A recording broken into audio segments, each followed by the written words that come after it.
Hello, hello,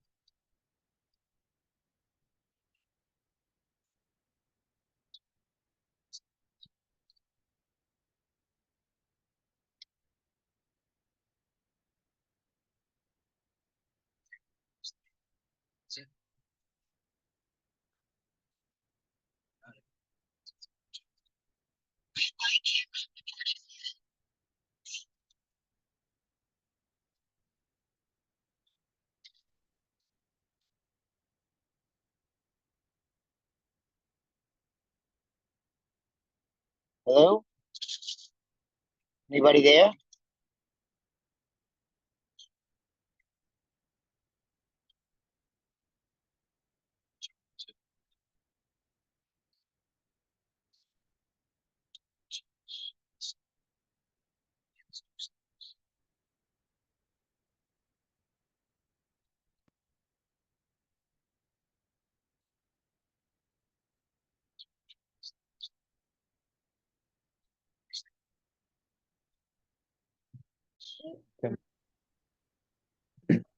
Okay, being 6 o'clock, I will call the January 8th, 2024 meeting of the Freetown Conservation to order.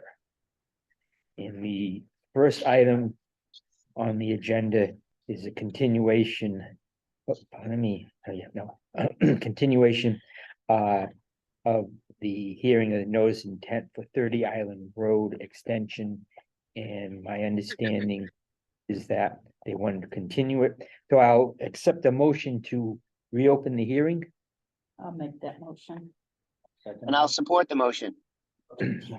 Motion is made and seconded. All in favor? I, Aye. Okay, Chris Mather, aye. Steve Tripp, Margaret French, I, Steve, Charlie Sullivan, aye. All right, and with that in mind, they asked for a continuance to January 22nd, 2024. So I accept a motion to continue the hearing to January 22nd, 2024. I'll make that motion. Motion is made. Motion is seconded. All in favor? Chris Mather, Aye, Steve Tripp, Margaret French, I, Charlie Sullivan, aye. Item number 2 is the continue of notice intent hearing for 2090 South Main Street. So I accept a motion to reconvene the hearing. I'll make that motion. I'll support the motion. Motion is made, motion is seconded. All in favor? Chris Mather, Aye, Steve Tripp, Margaret French, I, Charlie Sullivan, aye. So for the representative, Good evening. Please. For the record, Niall Zager from Zenith Consulting Engineers. Or can you just? Yeah, I have a board, but I figure it's. no, yeah, I can easier. put,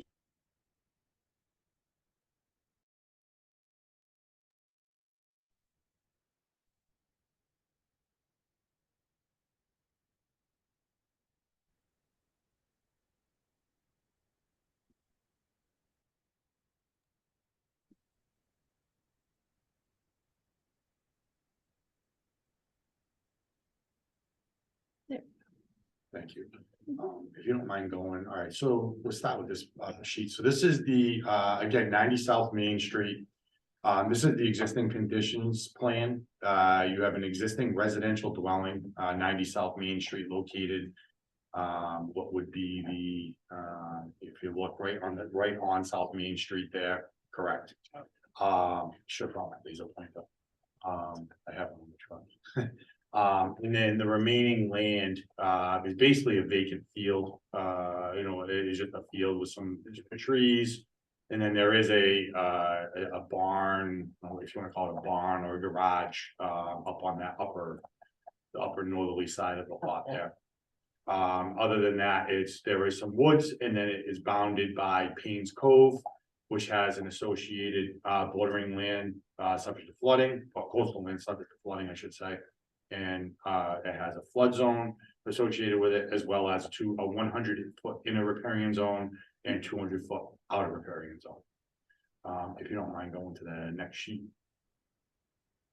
Also, this is fully located within natural heritage endangered species, which I'll get into in a minute. The topography, but one other thing I wanted to mention is the topography on the site ranges, from basically the high point is South Main Street.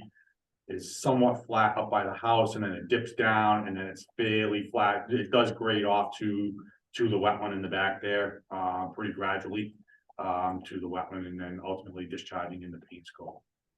So, as you can see, the proposal is for, one is to the existing residential dwelling at 90 South Main is to remain.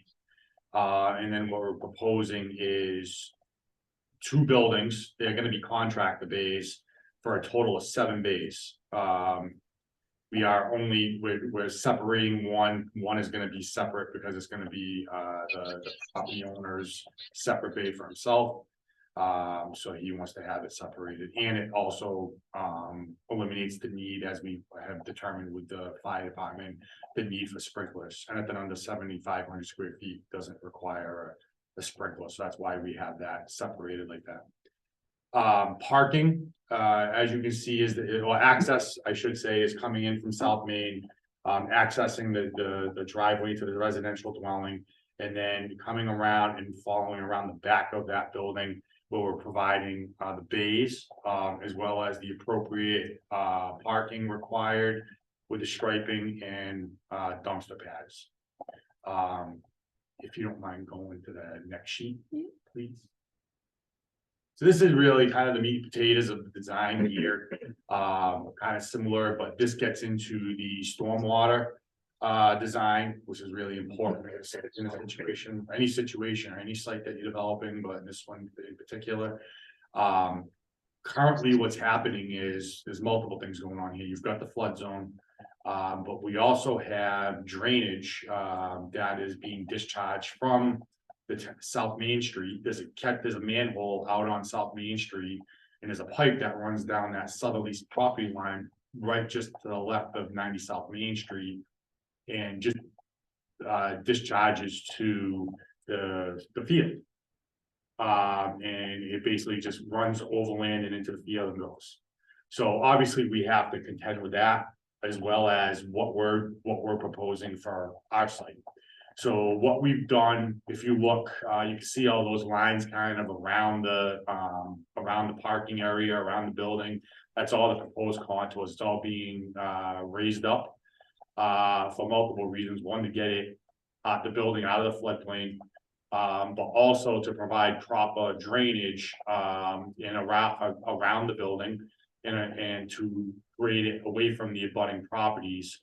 So what we've done is we've captured that drain pipe from the town, and that excess stormwater, and we're swaling it and redirecting it around the building, or buildings, I should say. And then it's going to ultimately discharge to Payne's Cove like it does now. But it'll be treated even more with that grass swale. We are also proposing a detention or stormwater basin. You can see on the back end of the parking area there, we're proposing a basin there, which basically is providing recharge as required by stormwater management, and water quality volume, which is required by stormwater management prior to discharge. This is a little different than, I know I've been in front of you guys many a times with these different site plans, and a lot of times I tell you that with stormwater management, we have to meet pre versus post. So basically whatever's in the existing conditions, we have to match or make better in the post conditions. Well, in this situation, because this is land subject to coastal storm flowage, you do not. Because you cannot flood out the ocean, basically. So you still have to meet certain performance standards with stormwater management. However, you do not need to meet one being that 100-year storm event.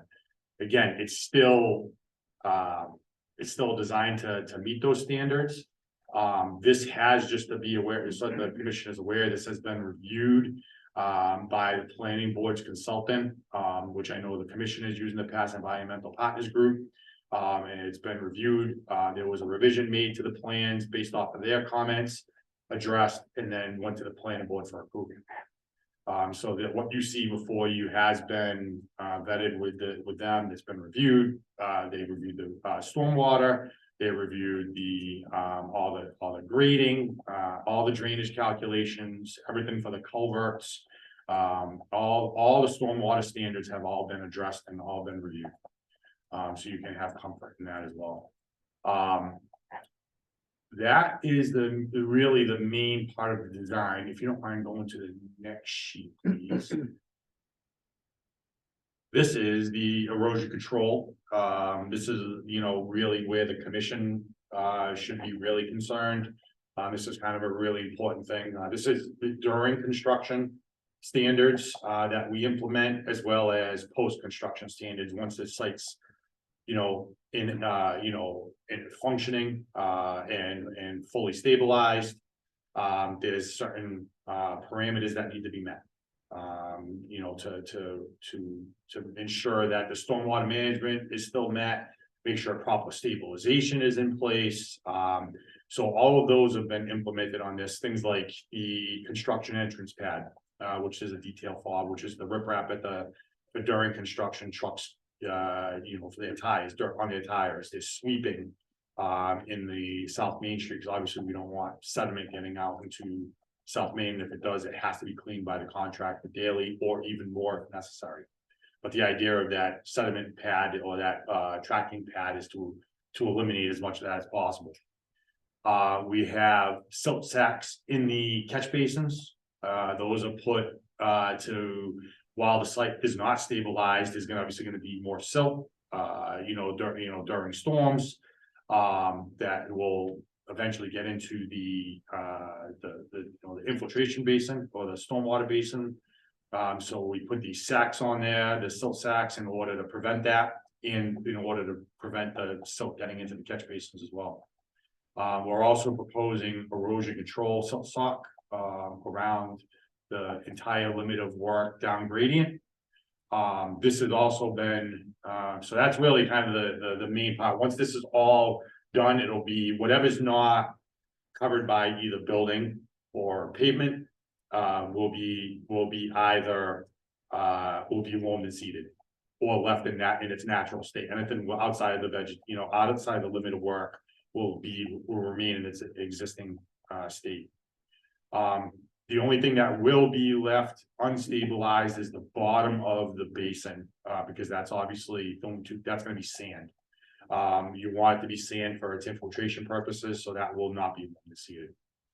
But besides that, everything else will be loamed and seeded for proper stabilization. That's really kind of the meat and potatoes of the design, and really the whole site plan. We did get a letter from Natural Heritage. The species in question, because this isn't mapped, is a diamondback terrapin. They basically said that they gave conditions of approval. So what they do is they call it a conditional approval. Is basically they tell you times of the year that when you have to put the erosion control up. And because they just want to make sure that the species will not come into the work site. From what I understand, it will not, because they don't wander that far. That's what has been told. I'm not an expert at it by any means, but from what I'm being told from that letter is that as long as you put these controls up, it'll protect them, and they feel as though what we're doing will not impact them. So that's really the only other entity that was involved in this. Other than that, DEP had commented on this. They had questioned the riverfront alternatives analysis, questioning whether they thought they were considering it, or potentially considering it redevelopment. This is not redevelopment. This is considered. This is a full new construction. It's in a field, but it's fully. There's no development here. There's no pavement. When you consider redevelopment inside of riverfront area, you're considering it that there's pavement, that it's a degraded area. This is not a degraded area. This is a field that's been mowed and maintained or whatever. It's not a redevelopment. So what their stance is, in my opinion, incorrect. We submitted information to DEP in that, explaining that. So that's really where we stand. Basically, what we're doing is we're complying with the stormwater standards, we're complying with the riverfront standards for the work within the riparian zone, within the 200-foot riparian zone. There's no work proposed within the 100-foot in riparian zone. The only work proposed is the work within the 100 to 200. You are allowed up to 10% riverfront disturbance. So basically you take your total riverfront area, you take 10% of that, and whatever that number may be is what you're allowed for disturbance, minus the stormwater controls. So there is an exemption for stormwater controls for that calculation, which I had referenced in the alternatives analysis. So I think that's where some of the confusion was coming in. But I did, incorporate that all into the analysis. So that was what really the holdup was from the original submittal. Nothing has changed on the plans from the original submittal till now. Just a little bit more clarification on the alternatives analysis. So other than that, I'd be happy to answer any questions that the commission has. Nels, can you hear me okay? Yes, sir. I just have a question. Charlie, did you have a question first? And did you? No, go ahead, Chris. Okay, so just a couple questions. There was, when you went there to do your initial inspection, the city had a pipe, you said. Was there any erosion going on, or was the existing vegetation stabilizing the water flow and the silts that may have been coming down there? So yeah, no, it is stabilized. It's basically a grass. If you can picture it, it's a grass field. In the area where it's discharging out, as you can imagine, it was a little bit more. I mean, there was at the end of the pipe. There's a little bit of sedimentation, which you would expect. But the basically from where you could see the water going, especially I went out there mainly in the summer. The last time I was probably there. And, the areas where that was, it was greener, obviously, because, seeing more water flow. But as far as stabilization goes, no, the site was fully stabilized for sure. Okay. And then my other question, can you still hear me okay? Yes, sir. I've seen in the past people put those silt socks in the catch basins, but what I'd like to enforce is just an inspection interval so that the contractor goes out there, and if you can spec that out, I think every 2 weeks is kind of sufficient, just to make sure that they're checking it so that it's doing its job, so we don't have any overflow or runoff. And that would be my major concern right there. That is actually part of our operation and maintenance plan. It's Okay. also allowed there for the frequency of all these different things. So it's a great point. And I mean, for the most part, those silt sacks, they need to be cleaned pretty frequently, especially before the site's being stabilized, because I mean that silt collects pretty quickly. It does. I know. I've seen it too. I'm sure you have, and they get heavy when you try to get those off. They get pretty heavy. You almost kind of need a machine to get them off. So it's important to clean them for sure. So I think it's a great idea. Okay, but everything else on here looks pretty tight, Charlie. I'll hand it back to you. Those were my two questions. Okay, thank you. Anyone else? Yeah. Commissioner? I didn't see anything on about the heron. That's a heron run. That's where the spawning grounds for the heron. I mean, I understand the turtle, but I mean, in the spring when the heron are in there spawning, and you got a septic system there, and that field floods all the time. So I mean, I don't see that being very well for the. So the herring, I mean, we filed with Natural Heritage. They were the ones that told us the species and what was of concern. That's all we can do.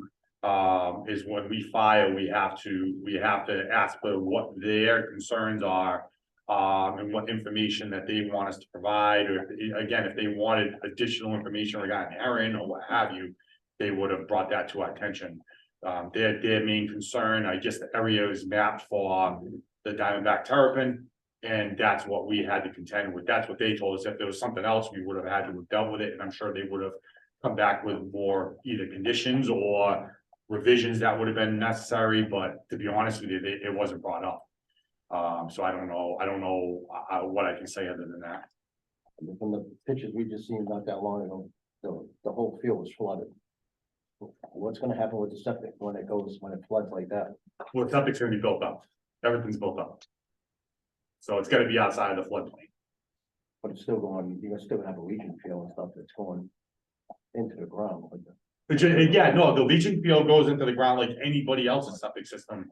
It's gonna be, so the Board of Health, when they go for their review, what's gonna happen is we have to comply with Title V on that.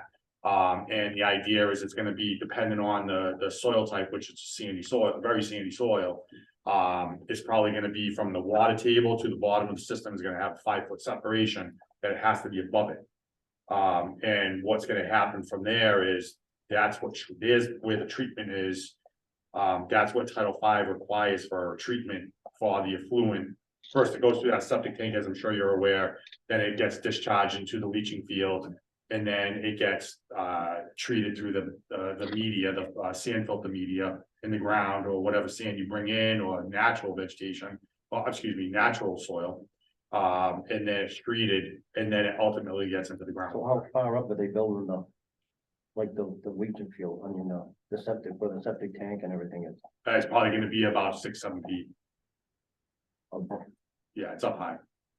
So between that, and what about the building? Isn't the building gonna be that high too? Yes, So where's all this water gonna go that normally floods around the field? it's gonna go in the swale that goes around the building. And then it's gonna ultimately go back out to Payne's Cove, just like it does now. But the way we've seen the pictures the other day of the field being flooded right over, those swales are not gonna hold it all. No, I mean, that's what we're doing, again. So when you're dealing, like I said before, when you're dealing with land subject to coastal storm flowage. We're not. Certain sites with flood, like, because you're in a flood zone, you're absolutely right, we're in a flood zone, there's no denying that, 100%. This was brought up at the planning board as well, and it was reviewed by the consultant, but when you're in a typical flood zone, you have to provide what's called compensatory storage. So if you fill in, let's just say 100 cubic yards of soil on a site within the flood zone, then you have to compensate for that somewhere else. Actually right up the street on 125 South Main, we did the site plan that came in front of the commission for the same applicant. And what we had to do was we had to provide a ton of grading in order for compensatory storage, in order to prevent any additional flooding. When you're dealing with land subject to coastal storm flowage, there is no compensatory storage. It's because it's the ocean and it's tidally influenced. There's no, it's a completely separate issue. So all we're doing is making sure the water from the town drainage needs to make sure that gets out, which we're doing. So much about the town water coming off the thing, it's as much as the river itself. The other day, that river was right up to like 92 South Main Street property. Yep. Yep, and again, all I can tell you is we're not gonna make it any worse. All we're doing is we're taking the water and making sure it can get out, and it's not gonna get trapped. That's all we have to do. And again, DEP didn't comment on any issues of that at all. Only thing they had a concern with, and environmental pardon is the same thing. They agreed that it's land subject to coastal storm flowage, so you don't need to meet stormwater, standards pre versus post. Compensatory storage, any of that. It's just making sure that we're not creating a dam, basically. I just don't understand with the septic and the sewer and everything going in there when the town's trying to put a sewer line by there anyhow right now, so. If the project waited and they could connect into the city sewer and you wouldn't have to. Again, and I don't disagree with you. I mean, but the applicant has the right to put a septic system on the property. If the sewer does come by at some point, I know it's there, it's a dry line. If it's there, the applicant obviously wants to tie into it. That would be the intent and the goal of it, but, for now, that's not available. So, the board, and again, that's more of a Board of Health issue, than it is a conservation issue. You know, as far as that goes, we'll definitely comply with whatever we have to, but that's kind of my stance on that. Anybody else have any questions? So now, just in relation to the flow of the tide, what you're saying is you don't have to, just so anyone might be listening, you don't have to, you can't control Correct, the tide, correct. and that's gonna fluctuate. What you have to deal with is the groundwater and how the groundwater is flowing into the river. What I have to make sure is that whatever water comes up into the site, I have to make sure that it can get back out. I cannot allow it to get trapped or dam it up, if that makes any sense. So, because it's gonna, like you said, it's gonna come up, and then it's gonna, by the tide, and then it's gonna come back down. Especially when it draws back, I have to ensure that we all have to ensure, and that's the biggest concern, is that it's, you know, like, let's say I created a big wall across the whole thing. Mhm. And then, but water could get through, Mhm. and then trap it. Well, now it's gonna interfere with abutting properties and what have you. Because it has nowhere to go. But the idea here is that it's gonna come up just like it does now, and it's gonna come back out just like it does now. It's just, there's gonna be a building there. Okay, thank you. Yeah. All right, no one else, anyone from the public have any questions?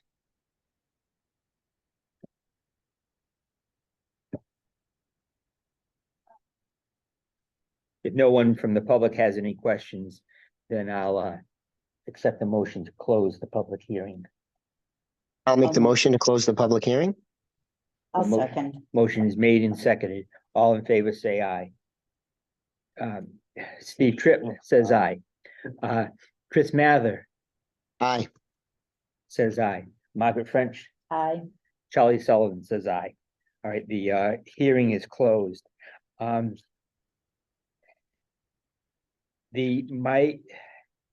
little issue right this evening is that I haven't been able to review the analysis, both of the DEP and National Heritage. So I would like to continue the vote, just the vote Oh, no, understood completely. for an evening, but is that acceptable to everyone? Yes. Okay, just so we get, I haven't gotten a chance to review this added information from the plan, so I would accept the motion that we continue the matter until the next meeting. When is the next meeting, Charlie? It's going to be January 22nd. January 22nd, Okay. okay? So I accept make the the motion. motion. The motion is made. Do I hear a second? I'll second. Motion is seconded. All in favor, say aye. Chris Mather, Aye. Chris Mather says aye. Steve Tripp. Aye. Says aye. Margaret French Aye. says aye. Charlie Sullivan says aye. Thank you, very Niall. much. Appreciate it. Guys, have a Take great care. night. You also. Thank you, You Niall. too, Nels. Next, item is the reissuance of certificate of compliance for Thomas and Patricia Kennedy, 48 Huron Avenue. So they lose it. Yeah, so this is just another one of those that Ah. should be reissued. It just, Okay, it was issued, signed, then never recorded at the registry to close up the project. all right. So with that, I'll accept the motion to reissue the certificate of compliance. I'll make that motion. Motion is made. I'll second it. Motion is seconded. All in favor? Chris Mather. Aye. Chris Mather says aye. Steve Tripp says aye. Margaret French Aye. says aye. And Charlie Sullivan says aye. All right, the next item is discussion of the wetland bylaw and rules and regulations.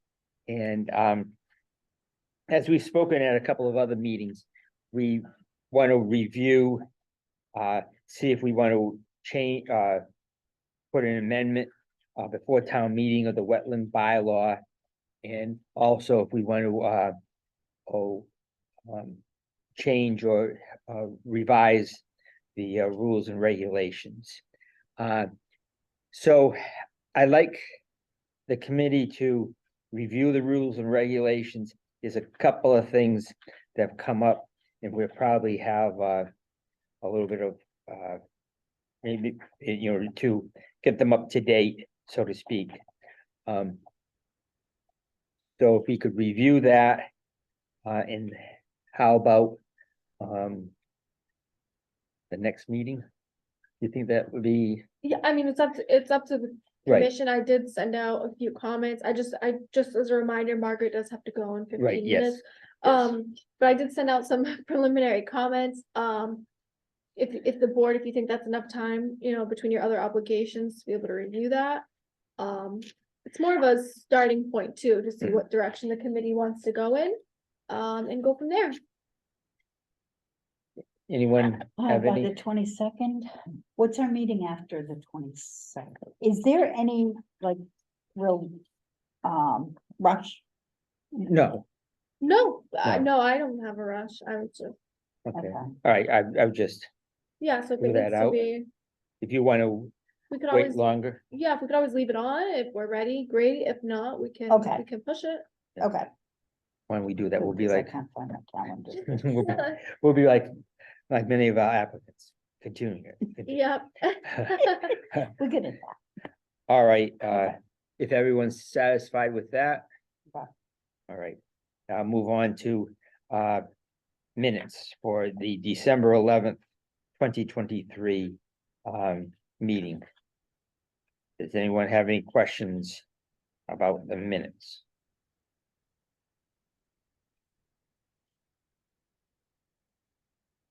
No.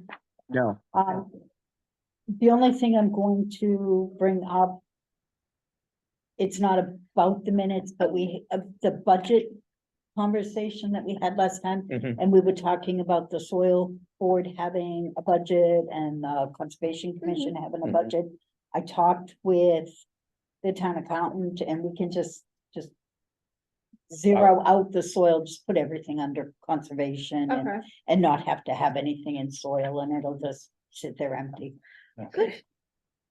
That way you don't have to worry about, yeah, what do I put here? It just, Yeah, our okay. conservation, perfect, because we're the same board. right. Right. Yeah. All right. With that in mind, I'll accept the motion to accept the minutes. I'll make the motion. Oh, yes. Motion has been made. Do I hear a second? Motion is made and seconded. Chris Mather. Aye. Chris Mather says aye. Steve Tripp. Steve Tripp says aye. Margaret French. I, Margaret French says aye. Charlie Sullivan says aye. Okay. No other. I have one quick Oh, thing. all right. So there's gonna be a meeting at the boat ramp. I think they might repave the parking lot. The state has some monies that they want to expend to help the boat ramp. So they did invite, if anyone from conservation would like to go. I will be there and can be the rep, but I wasn't sure if anyone was interested in attending or had any thoughts you'd like me to bring over at the meeting. Of course, they are in close proximity to wetlands on the side and obviously the pond. So they will most likely have to file conservation for the work, but if anyone had any ideas on improvements, they welcomed those thoughts. when and where is this meeting? Yeah. One second. Let me pull up my calendar. The end of January, 1 second.